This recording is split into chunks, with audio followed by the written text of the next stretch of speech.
Good evening, everyone. Let us begin with Hatikva. Kol od balevav penima nefesh Yehudi homiya umefate mizrach kadima ayin Tzion Sophia od loved tikvateinu hatikva bat shnot alpayim liot am chofshi be'artzeinu Eretz Zion Yerushalayim Liot al chofshi be'artzeinu Eretz Zion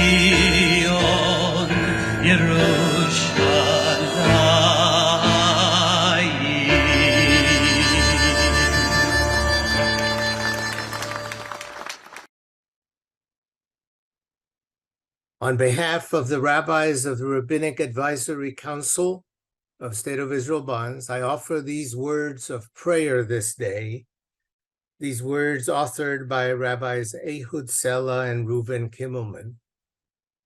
Prayer in time of war in Israel.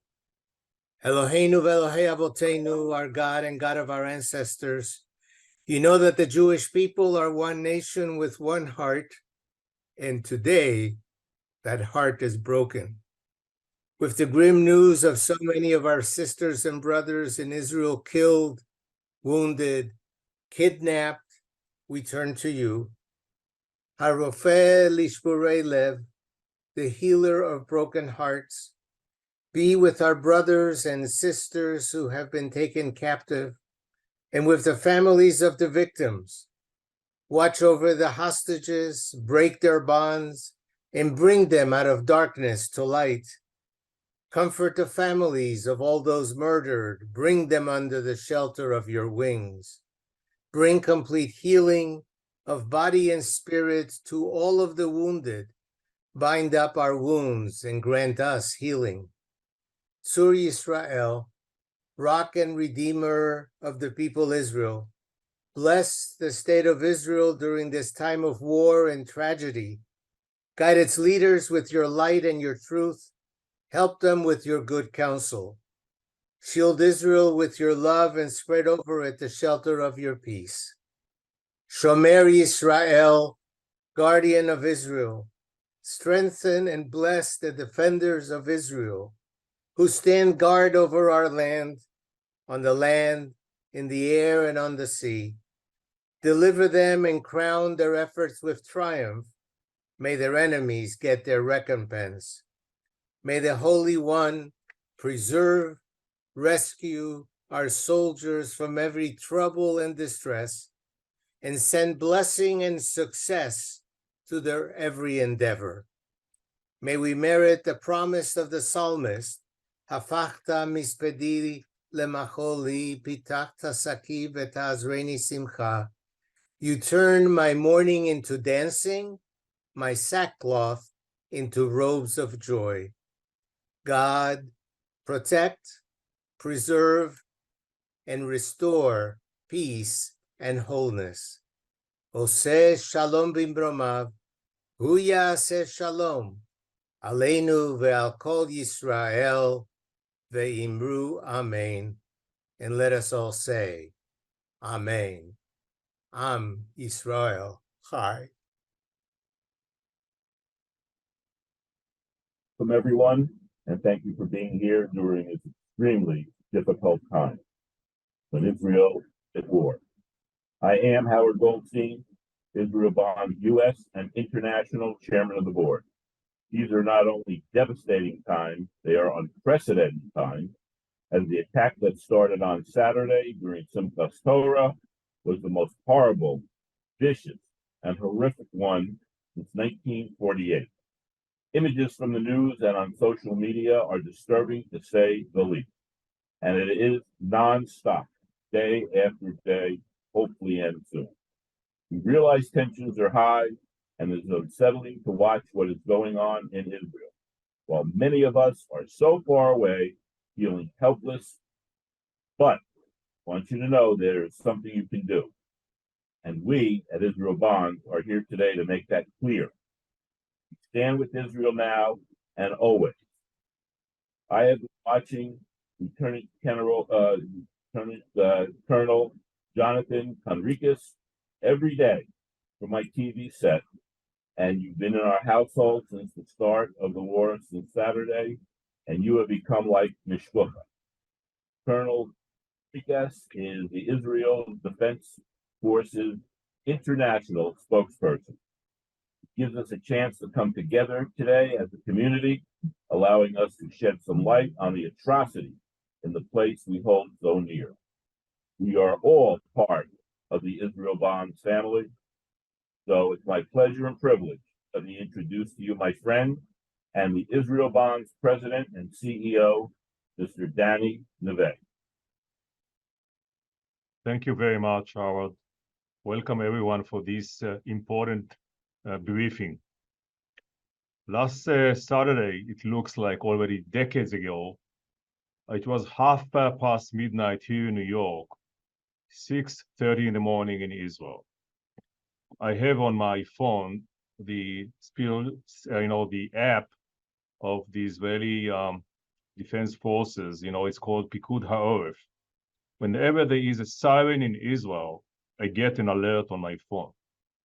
So at past midnight here, I got an alert that is a siren in Israel, in Tel Aviv, in some other places around Tel Aviv, almost all over the country. I called right away my children in Israel.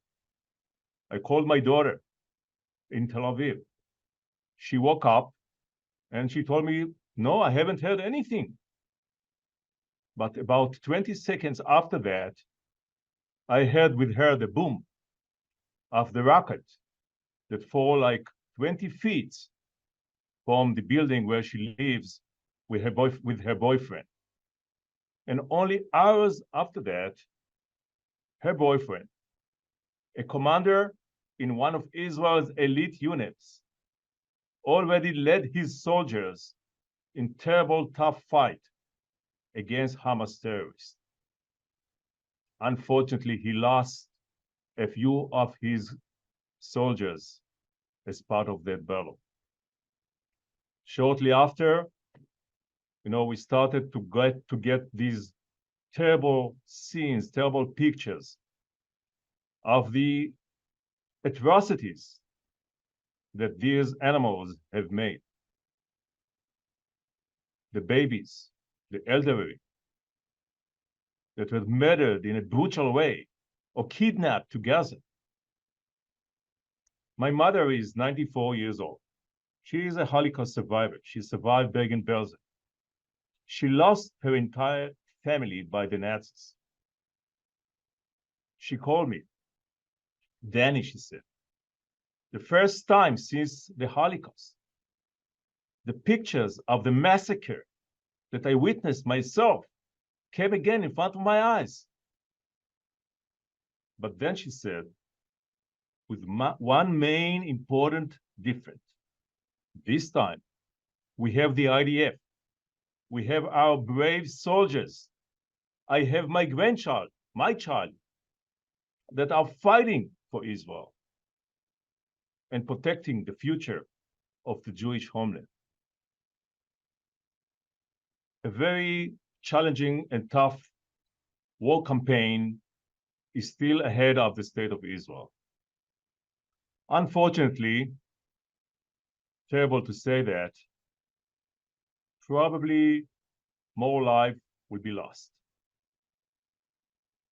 Israeli civilians that will be killed, Israeli soldiers that are going to pay with their life protecting the Jewish state against these terrorists. terrible animals. And now, without further ado, I would like to introduce our special guest, Lieutenant Colonel Jonathan Conricus, Israel Defense Forces International Spokesperson, who has been featured on numerous media outlets, including ABC, CNN, PBS, and many others. And he will be able to break down the current situation in Israel, and maybe if we have some time to answer any of your questions. Please welcome Lieutenant Colonel Jonathan Conricus. Thank you very much, Danny, Mr. Nave. Thank you, Howard, and thank you all of the staff and the seniors at Israel Bonds. Very difficult times to be here, and I wish I was speaking with you under better circumstances, but this is the situation, and this is where we have to start in order to make it better. I will, with your authority, if it's all right with everybody, I will give a short briefing about the situation on the ground as we speak. I'll focus on the south, but I will speak about the northern border as well. And I'll touch upon some of the complexities in this extremely complex situation. Many of the things that we are doing today are unprecedented, including the amount of reservists that we called up, including the operation to bring people to proper Jewish burial and to identify casualties, and of course also the striking that we're doing in Gaza. Many things are a first for the state of Israel. So I'll speak a few moments about that situation, and then I'd be happy to take a few questions in the managed Q&A session. Let's start with what's going on tonight as we speak in the south. Southern Israel, unfortunately, is still a combat zone. There are reports every hour or so of different attacks in southern Israel. I'm not talking about rocket fire today, continued rocket fire towards Ashdod, Beersheba, and many other communities. But I'm talking about terrorists on the ground that are attacking Israeli communities in the south, and not necessarily close to Gaza. The last two communities that were attacked are tens of miles away from Gaza. So we have a situation where, yes, we control the south, we have regained control of southern Israel, but it is still an active area. There are multiple attempts by Hamas to get out of Gaza using the sea, and we have had attacks towards Ashkelon and the kibbutz called Zikim, which is just north of the Gaza Strip, and many attempts to cross the fence and to get into Israel. So Hamas still is fighting, still directing operations, still sending terrorists forward, and trying to kill Israeli civilians, if anybody thought that Hamas had stopped fighting. Since the beginning of this horrible war that we find ourselves in, more than 1,300 Israelis have been killed, and more than 3,000 have been wounded. A national operation is undergoing to identify all of the bodies of the dead Israelis, understand who has been identified, who is missing, and understand the location of each and every person. 98 Israelis have been notified, 98 families, next of kin, have been notified that their loved ones are hostages by Hamas. And we have almost 200 casualties in the IDF. Those 200 are part of the 1,000, the higher number that I said before. 1,300 that I said before. So those are numbers, and for all of you here, I mean, we all feel and understand that these are figures that never before in the history of our country have we said such numbers of casualties. Definitely not of civilians. And never before has a terrorist organization been able to, for a short period of time, actually conquer and hold on to an Israeli community.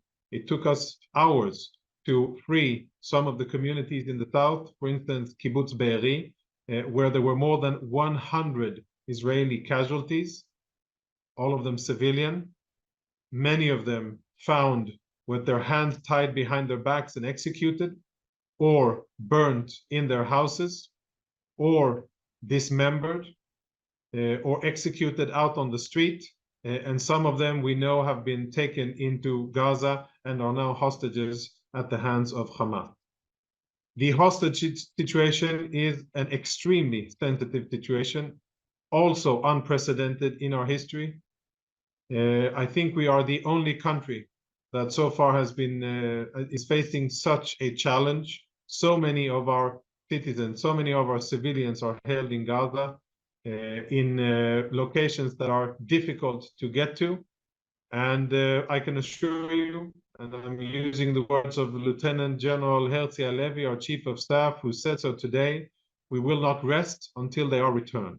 Because of the sensitivity of the matter, I cannot go into further details as to signs of life, location, and the different options that we have in order to get them back. But I can assure you that this is, and of course this is very clear, at the top of our priorities in order to get these people back. It is very difficult, and there are other nationalities as well. Of course, there are many Americans, there are French nationals, Germans, and from many other countries. So this is by far not only an Israeli problem, this is an assault on many of the free countries of the world who have had their citizens taken hostage by a brutal and bloodthirsty terrorist organization who are holding them against their will and against all norms of human behavior and against the laws of armed conflict and any good measure in the world. In terms of defensive efforts, we have blocked the fence and we are in the effort of fixing it so that it will be intact and serve the purpose for which it was built, to stop terrorists from invading into Israel. All of the gaps have been plugged in a temporary way, and we have many troops, tanks, helicopters, and others out on that border, making sure that terrorists are not able to infiltrate through the border. As we speak, there are also more than 300,000 Israeli reserve soldiers from ground units that are currently in staging grounds close to the Gaza Strip. If you've seen TV coverage, you have seen lines, almost endless lines of Merkava tanks and APCs and artillery pieces and logistic trucks and combat engineering APCs, all of that, cannons and fronts facing Gaza, getting ready to implement the next stage of our operation. Our aim, as defined by the Israeli government, is clear. We are to dismantle the military capabilities of Hamas and make sure that Hamas will never, ever again have the ability to terrorize or hurt Israeli civilians. Beyond that, I'm not going to go to elaborate about political aims and what the end state diplomatic solution will be. We do not care about that now, and that is not our focus. Our focus is on fighting, and that is what we're going to do. For the last days, we have been striking Hamas hard, and we have been striking it from the air. Many areas in Gaza have now been reduced to rubble because there were areas where Hamas operated from, used the civilian infrastructure for its military purposes, and we have struck these areas with significant firepower. That operation continues. We are hunting Hamas commanders and their seniors. Lieutenant General Halevi said today that from Yahya Sinwar and the political leadership of Hamas all the way down to the lowest commander, all of these are dead men walking. And we will stop at nothing until all of them are dead, either surrendered in our prisons or dead. And that is what we are doing, collecting intelligence, hunting them, and striking every location where they may be hiding. In addition to that, we are striking Hamas and its infrastructure, various locations in Gaza, where the rockets are stored, where the rockets are fired from, where Hamas uses exit points from tunnels as staging grounds in order to attack Israel, the boat shipyards where they have launched boats from in order to attack northern Israel, and any other location that is affiliated with Hamas.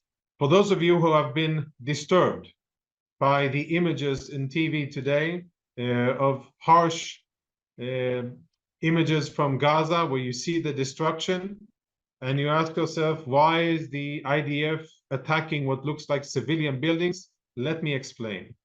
There is not one single building in Gaza that has a sign. This is the Hamas headquarters for research and development of weapons, or these are the Hamas buildings for planning and exporting terror in Judea and Samaria. They don't exist. All of Hamas buildings and everything that they do is done within civilian buildings, and they use the civilians as their human shields. In addition to that, what Hamas has done as a strategy over many, many years is to build a network of tunnels underneath the entire Gaza Strip. So I'm talking about hundreds of miles of tunnels under the Palestinian cities, Gaza, Khan Yunis, Rafah, and all of the other cities, all of the other villages. And what they have, what this network is for, is not for the civilians. These are not bunkers and bomb shelters for the civilians. This is for Hamas operatives only. This is how they fire their rockets. This is how they maneuver from location to location. And this is how they're able to hide when we are fighting. Hamas leaves the civilians on top of the ground, exposed to warfare and difficulties, while they hide underground. Hamas uses civilians as their human shields, trying to hide from our activity by placing their militants or their terrorists close to schools, hospitals, mosques, and all other sensitive civilian infrastructure. That is the reason that there are civilian casualties in Gaza, not because we are targeting them. We never do. Our aim is to kill terrorists and their infrastructure that supports them. As a decision, since we are at war, Israel has decided not to provide electricity, water, or fuel to Hamas. Why? Because we are at war. And if we provide it, Hamas will use that to fight against us. And we are not obliged, and anybody who tells us that we are obliged is wrong and doesn't understand the situation that we are in. And this is war that has been forced upon us, that we didn't ask for and didn't choose, and we are now responding to it and fighting against a vicious enemy. I would like to say a few words about the other fronts. There is a real viable option that this will become a two-front or a three-front war, meaning that the Lebanese front could become active, more active, and so could the Syrian front. We have mobilized significant troops up to the north, the Lebanese and the Syrian front, in order to prepare against such an eventuality and to be able to respond swiftly should Hezbollah or any other Iranian proxy try to attack. Here's a good time to speak about Iran. And I know that there's a political discussion in the US about whether or not Iran knew, ordered, etc. Listen, if it weren't for Iran, there would be no terror organizations with any significant military capabilities around it. If it wasn't for Iranian money, weapons, guidance, and political support, there wouldn't be any terrorists killing Israelis today. Definitely not this attack that Hamas did. That is beyond doubt, and there is even no room for discussion about it. And in my mind, it matters less if they did or didn't authorize this operation, this bloody onslaught against Israel. There is Israeli blood on Iranian hands anyhow. And I personally hope that the time will come when we will settle the score with these Iranian puppeteers and senders of terrorism. But that is for another day. As we move forward, and as I come to the close of my short briefing, the IDF is ready, it is prepared, it is equipped, and it is clear what it needs to do in this next stage of this war that was forced upon us. I hope and pray that the Israelis held hostage by Hamas will be returned, and I am sure that we will be able to deliver a decisive blow against Hamas and take away all of its military capabilities. That is what we will try to achieve. I would like to take the opportunity to say thank you for your attention, of course, for the fact that you are here and you care about the state of Israel and that you want to help. That is heartwarming. And I want to assure you, if you don't know already, if you haven't been watching Israeli outlets or Israeli TV, Am Yisrael Chai, we are strong, we are united, we are focused on our mission, we know what needs to be done, and if we are given the proper orders and directives, it will be done. Despite the true words that Dani Naveh said, we are standing in front of a difficult task. That is true. And we know that there will be additional casualties. We will act in order to minimize those casualties. We will use the force at our disposal in order to minimize the risk to our soldiers. We will move away the Palestinian population, the civilians, so that we can act with tremendous force when our soldiers are there, so that they are minimized, the risk for them is minimized. And at the end of this war, Hamas will be no longer as a military force against Israelis. That is the aim. So thank you for being here, and I have time for a few questions that you choose. Thank you, Lieutenant Colonel Jonathan Conricus, for taking the time today for your excellent briefing and for all you do. I'm Stuart Garowitz, Israel Bond's Vice President of National Sales, and I'll now open up the Q&A. The first question I have is from Albert Babayev. Albert?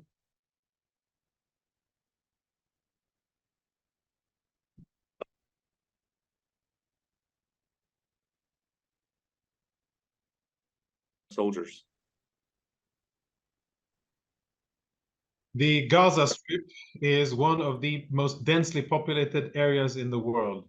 20 miles long, 9 miles wide at its widest, and 6 miles wide at its narrowest, and more than 2.5 million people live there.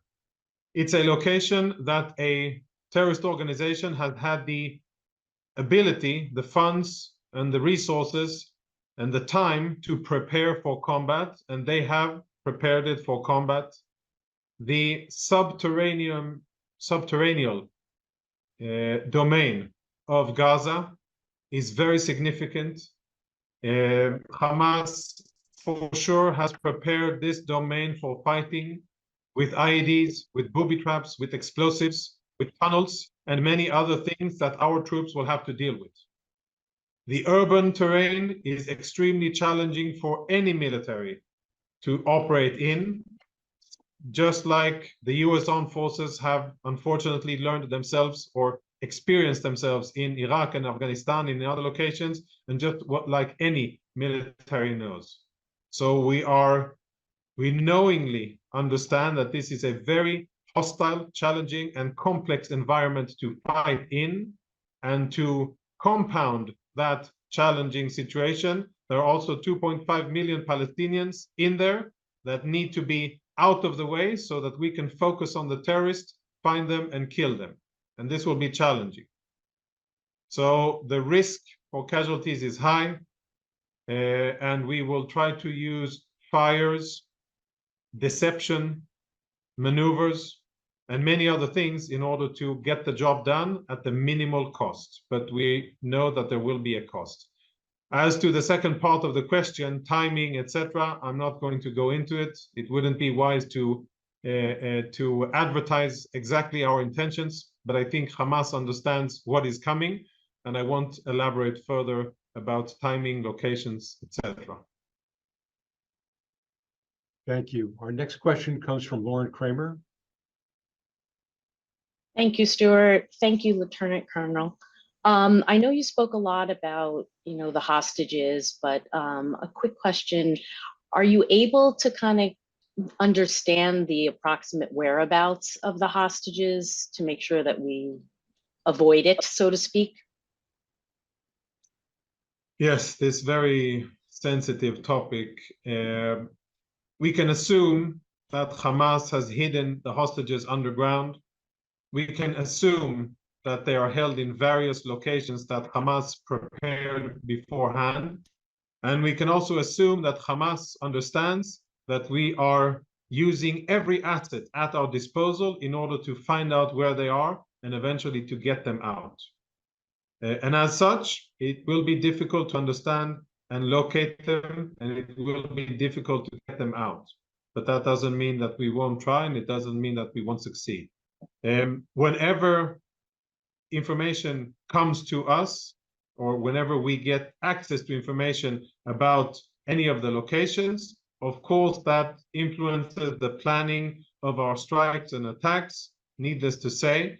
But other than that, I unfortunately cannot go into further detail as to what we're planning to do, the efforts, the cooperation with other countries, etc. I would rather leave that for the operations on the ground and let the actions speak, and hopefully the results will be positive and we will have the people home as soon as possible. We have two last questions, if I may. Dr. Roger Klein. Thank you. So you mentioned Iran. Considering the news is reporting that the Iranian foreign minister is traveling to the Lebanese border, perhaps you could say more about indications that Iran has financially backed Hamas and Hezbollah. Yeah, I heard reports that he was traveling to Syria, and I also heard reports that certain airfields in Syria got bombed and the plane had to return back. I can't comment further on what happened, but it is evidently clear in the Middle East that Iran is the world's largest supporter of terrorism. Had it not been for Iranian money that they take from Iranian civilians based on the revenue of the Iranian state, then there would be maybe there would be a Hezbollah and Hamas and Islamic Jihad, but they would all be nothing compared to what they are today. Hamas relies heavily on Iran for all of what they have: their weapons, their uniforms, their money, their research and development capabilities, their political guidance. And by the way, they're not shy about it. You only have to listen to what their leaders say in Arabic, not what they try to communicate to the world, their propaganda in English, but what they say in Arabic, and they say it loud and clear. We thank our brothers, our Iranian brothers, for providing us with all the sustenance, all the weapons, and all the money that we have. And this has been said by numerous Hamas key officials. So abundantly clear who stands behind it, abundantly clear who should be held responsible for these attacks, and also clear that the less money Iran has, the less money these terrorist organizations will have. Thank you so much. Our final question comes from Belinda Schneewise. Linda? Thanks, Lieutenant Colonel. Before I ask a question, I know I speak on behalf of all of us here, saying that we pray for all of Israel and especially for our Chayalim. May you be safe. My question is, you spoke a little bit about the potential escalation at the Lebanese border. What can you tell us in any more detail, if you can, about an escalation in Lebanon, Syria, or Judea and Samaria, for that matter? Yeah, let's say a few words about Hezbollah for those who may not be aware. Hamas in Gaza, before this fighting started, our assessments were that they had approximately, they and the Islamic Jihad together, approximately 30,000 rockets and let's say around 10,000 fighters, terrorists that can fight. Hezbollah, on the other hand, has approximately 130,000 rockets, and they have many more operatives, most likely better trained and better equipped. The border between Israel and Lebanon is 80 miles long of mountainous and vegetated terrain, so much more difficult to defend. And in the proximity of the border in northern Israel, many Israelis live. There are many isolated communities, some of them virtually on the border or the blue line, some of them hundreds of yards away, and it is very challenging to defend all of them at once against an enemy like Hezbollah. Hezbollah is also the crown jewel in the empire of evil of Iran. They are the organization that receives most funds and most weapons. And as of a few years, Hezbollah has also been able to develop precision-guided missiles. And today, Hezbollah is the only non-state actor in the world, the only terror organization that has access to these advanced weapons. Basically, they're rockets that are smart rockets that they can steer in the air, and they can guide them using GPS to a specific location and strike a target with high accuracy, usually less than 50 yards. That's the military definition of a missile. And Hezbollah has quite a few of those, not thousands, but quite a few of those, which they could strike Israeli facilities with. So we are talking about an enemy that is very powerful, more powerful than Hamas is. And it is within that context that I think it's very important to bear to mind the very fast and clear statements made by the US Central Command, which almost immediately, after a few conversations between our Chief of Staff and the commander of the Central Command, General Kurilla, the US General Kurilla, the message was out loud and clear. There is a US battle group on its way to the Eastern Mediterranean, and it will be stationed close to Israeli and Lebanese shores. And it will be here in order to make sure that none of the other Iranian proxies think that it would be a good opportunity to attack Israel and enjoy the fighting.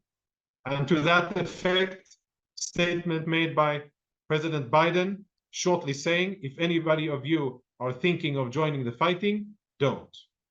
Those are his words, not mine. And those words were also echoed by Secretary Blinken and similar words by Secretary of Defense. So that is very important, very, very important. And I would like to conclude with saying that other than supporting Israel bonds, which definitely is a terrific strategic long-term thing to do for the strength of Israel, its economy, resilience, and ability to flourish, high-tech economy, education, and military, everything, all of the components of a strong, independent state. Other than that, what is very important to maintain is to make sure that all politicians and legislators and people of importance and influence in America constantly are reminded by people like you that it's great that you support Israel now after thousands, hundreds of Israelis were butchered and massacred. We need you to support Israel when the going gets ugly, and it will get ugly. That is when we will need your support. When the images coming out of Gaza won't be pretty, that is when we will need you to speak up and say that you stand beside Israel and that Israel has the right to defend itself, because that's when we will need it. Now, to use simple parlance, we're in the clear. All of the world understands that Israel was attacked and that atrocities were perpetrated against us. But we will need the political, financial, and diplomatic support once the situation deteriorates and it becomes even more difficult. And I hope that that will be the case. And if anybody here has the ability to influence, then please do so. I would like to thank you for giving me this audience. Thank you for your love and support, for your prayers, which are equally important. And I really believe in that. Your prayers are equally important. Your actions, your energy, your resources and funds. I thank you for it. Thank you, Israel Bonds. Thank you, Howard and Danny, for allowing this. And of course, your representative here in Israel, who is one of our reserve officers, doing excellent work with the French media, making sure that the French media and French decision makers hear what needs to be heard. And with that, I will conclude. Wish you all the best. And I will end with something I believe in. Am Yisrael Chai, and we will win.